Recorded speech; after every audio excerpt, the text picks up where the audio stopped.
अवैध gas refilling रॅकेटवर धडक कारवाई, 4 आरोपी जेरबंद, 2 कोटींचा मुद्देमाल जप्त.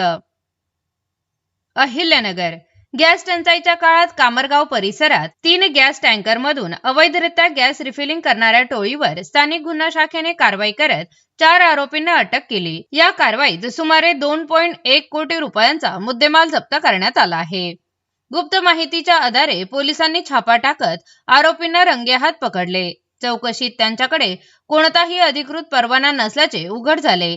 ते स्वतःच्या आर्थिक फायद्यासाठी गॅस टँकरमधून व्यावसायिक सिलेंडरमध्ये बेकायदेशीर रिफिलिंग करत होते. या कारवाईत 57.200 टन गॅस आणि 3 gas tanker, 20 gas cylinder, 1 tempo तसेच रिफिलिंगसाठी वापरण्यात येणारे साहित्य जप्त करण्यात आले. ही प्रक्रिया अत्यंत धोकादायक पद्धतीने केली जात होती, ज्यामुळे मोठा अपघात होण्याची शक्यता होती. या प्रकरणी संबंधित कायद्यानुसार गुन्हा दाखल करण्यात आला असून पुढील तपास सुरू आहे.